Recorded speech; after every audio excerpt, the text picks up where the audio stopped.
I was born ready.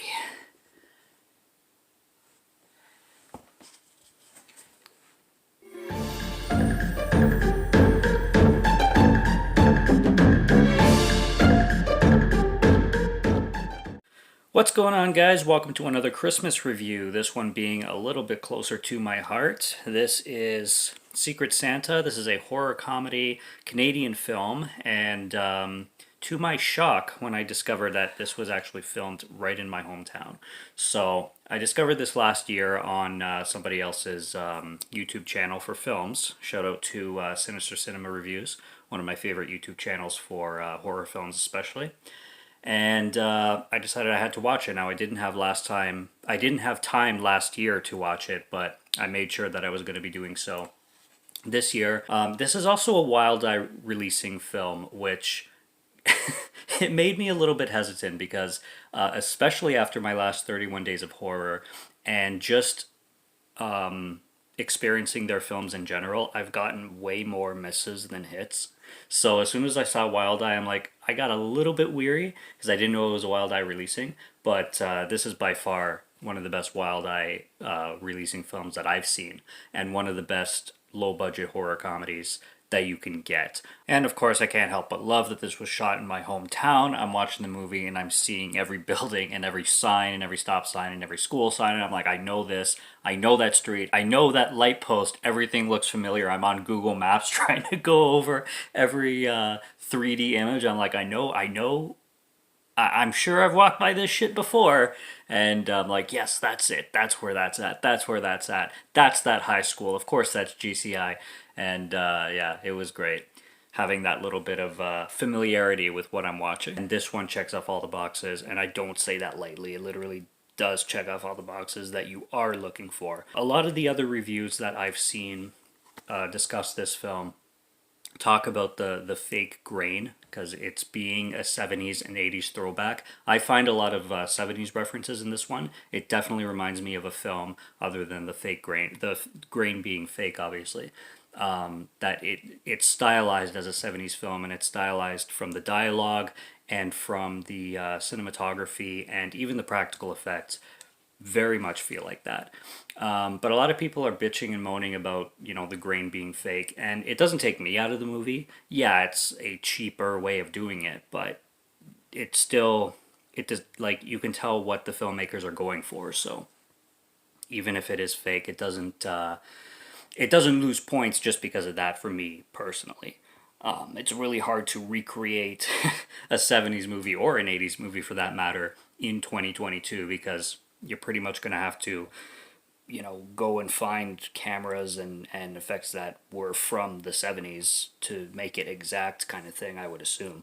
But yeah, the fake grain really adds to the cinematography and doesn't take anything away from it, in my opinion.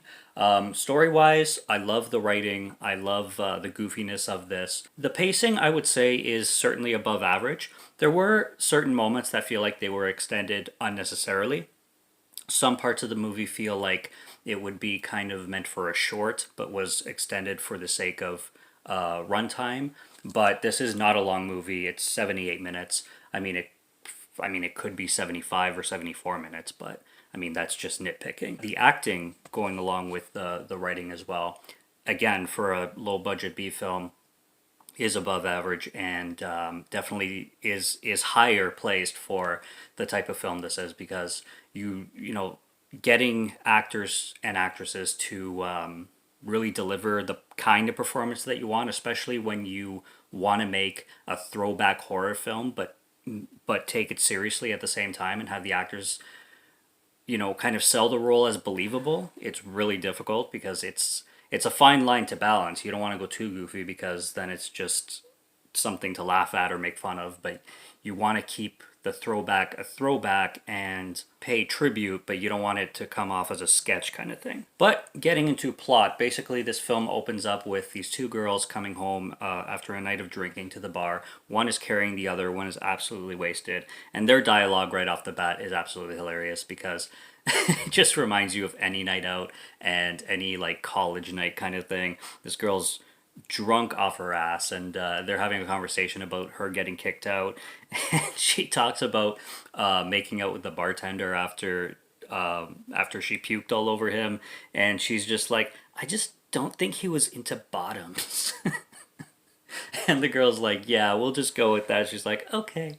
And then they get up the stairs, and the one who's drunk falls backwards in the most hilarious way. It opens up basically with your first kill, and that kill is done really well. That's your first showing of the practical effects that you're going to be getting in the film, and it's a really, really great introduction. They do this eyeball practical effect that looks beautiful. That's probably the best throwback when it comes to the kills. I wouldn't say the best kill, but the best throwback, like 70s throwback of kills, because it really, really looked like it came right out of a horror film from the 70s, like The Burning or even Black Christmas or something like that.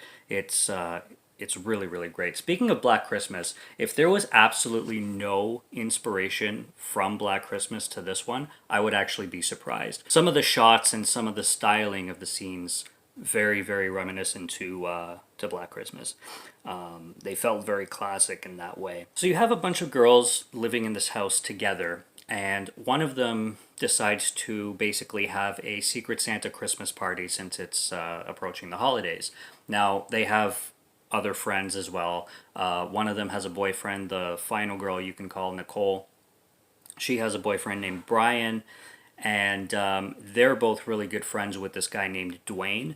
Now, Dwayne is the comedic relief for this film, and he's really, really funny. I guess over the top funny, and he's definitely going to split some people when it comes to whether people find him extremely hilarious or extremely annoying. I was on the hilarious side. He definitely seems like that type of actor and that type of guy who can really bring a lot of comedic elements to a role, but not in a stupid way, like in a really funny way. You got the I'd say bitchy character. I'd say slutty bitchy, but yeah, you could say slutty bitchy because she is trying to have a outside of outside couple relationship with Brian, Nicole's boyfriend, and she tries pretty hard. And there is a little bit of an infidelity thing going on there.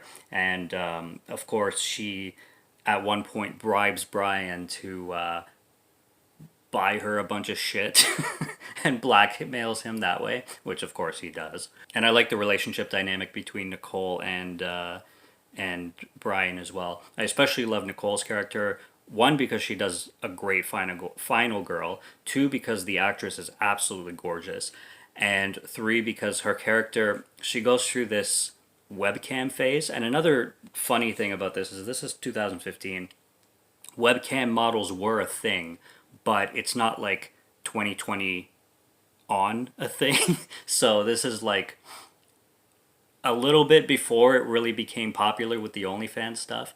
But yeah, she does this on the side. She claims to make like over $500 a week, and she wants to keep it on the down low, especially from Brian. But the scenes where she's doing it and like in front of the camera, and she'll use vegetables and like bread and random random things that just makes you laugh out loud. She's going to the fridge, she grabs a cucumber, she's like, is anybody gonna eat this? It's so good. And it's funny when she finally reveals it to Brian and how he reacts. I like the first thing I would do is I wouldn't even like stop my girlfriend. I probably would just be like, okay, well, I'm joining now, and we're making money together. Um, it I don't think I would be like want to make her stop or want to break up or anything. I'd just be like, okay, well, involve me in this, and I'm cool with it, basically. But yeah, he goes outside and he takes a minute and he's like, well, I just figured out my girlfriend is a porn star to what's her name, Carissa, the bitch character who's always trying to make a move on Brian. And of course, she tries to make a move on Brian as soon as she finds that out.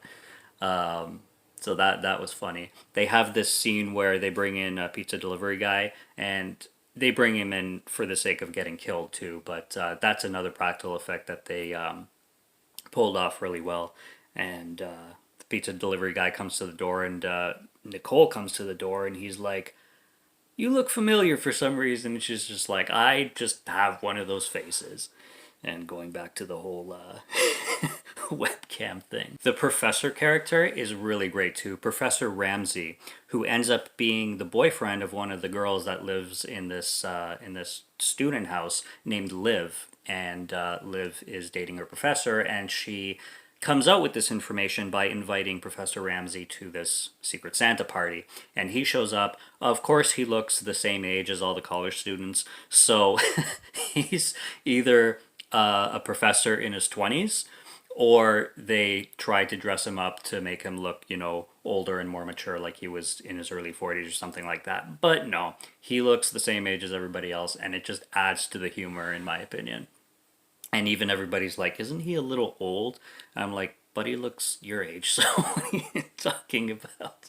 And his personality is kind of more like hip and modern, and he's not the old guy, other than him wearing 70s looking clothes, pretty much, which again, I'm sure they did for humor.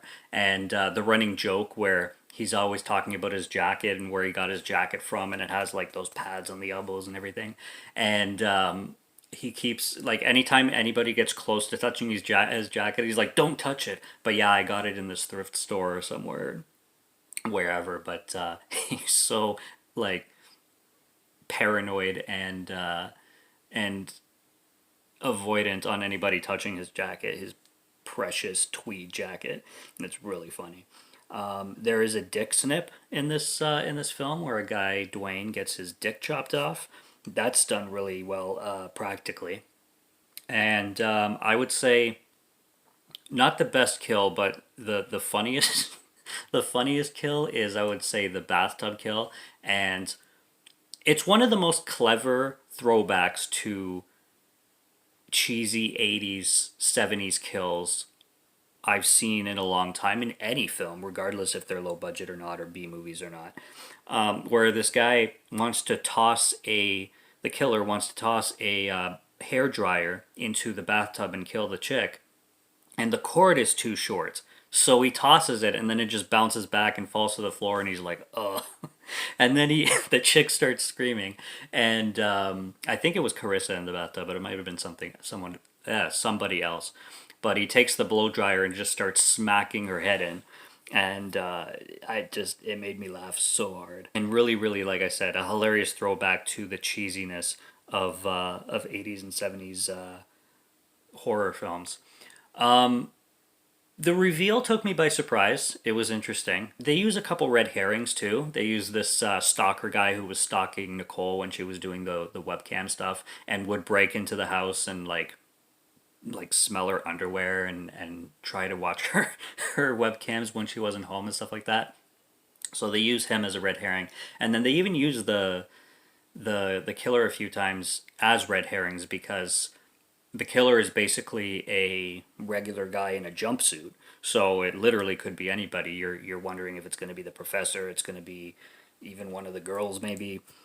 But I like how they reveal, I won't say this is a spoiler, but they reveal the killers to be kind of background people that came in throughout the beginning of the film, but you kind of forgot about, or characters that you thought were just nothing but side characters, and that's all they were going to be. And I love how they get Nicole tied up to a chair, and the guy is the killer, the real killer all along, is explaining why he kills. And again, they make that into a joke in itself, where he's like, it was Christmas 1987, and then it'll cut to him telling the story, but it'll also cut to the clock on the stove. So this guy's telling like a 2.5 hour story of why he's insane and why he's killing a bunch of people, and the whole story could have been told in 10 seconds. Basically, he didn't get what he wanted for Christmas when he was a child, and his brother did. And he's crying and he's throwing shit, and then he'll go on to screaming more, and it'll show the clock going forward and forward. So, and then of course Nicole is like, that is the stupidest fucking reason I could have possibly thought of to kill somebody. I would have killed myself if I had known. Oh, it was great. And then it's geniusly ended off to when they flash forward a year later, and Nicole is prepared for everything she has to do. Kind of silly though. Definitely something you have to suspend your disbelief and just kind of go with, because There's the killers watching her from the closet, and she goes to her laptop about to do this webcam show, and you see her sit down as if the killer's point of view is watching her, and the killer's point of view sees her sit down, sees her turn on the webcam, hears her say, "Okay, guys, are you ready? We're just waiting for 100 people or whatever." And then he goes up and he stabs her, but it's a blow up doll. So I don't understand how she set that up, but it's not really that important when it comes to a horror slasher comedy. And it's another like 70s throwback. You basically don't have to ask questions for Secret Santa. It's a fucking it's a fucking throwback B movie. So it worked. It worked in that kind of circumstance, and it worked because you know what the director's going for. So, and then of course you have your glorious "Merry Christmas, motherfucker!" Yeah, and her scream is perfect. I don't know if they had to try that take 20, 30, 40 times, or if she got it on the first shot. Somebody will let me know. Maybe Mikey will. Um, it was great. And her deliverance of "Merry Christmas, motherfucker," and her scream, and then the blood splatter on her, genius. Ended off the movie perfectly. And then you have him with his head cut off, and the neck is squirting. Beautiful practical effects as well. So yeah, really, really competent and palatable Christmas horror throwback slasher movie. If that, like, especially if you like slashers and you like them in the vein of 70s and 80s, and you really dig independent cinema. If you really dig low budget indie films and respect the industry and what goes behind, the heart that goes behind making horror movies, traditional horror movies, and traditional slashers that can make you laugh and entertained in a really intelligent way. It's really expertly done for the product that it's going for. And yes, I would say it's also loaded with exploitation as well, of all kinds. When it, like, with horror slasher exploitation, I mean, really good stuff and a really good pickup. And this is definitely a staple Christmas horror movie that I will be watching yearly. So that's what I got on Secret Santa. If anybody hasn't watched this and doesn't mind spoilers, obviously, still go check it out. And anybody who has seen this before, or even maybe worked on it, you know exactly what I'm talking about when it comes to this film being epically genius, and a really, really clever throwback to 70s horror. And Grindhouse, even. I would throw that in there a little bit. Subscribe to Morgan Film Fan if you like to listen to my voice, or if you like my film reviews. I'll be back with more soon, so stay tuned for those. Check out what's on the channel already. Stay tuned for what's coming, and until next review, have a good one. Take care and cheers.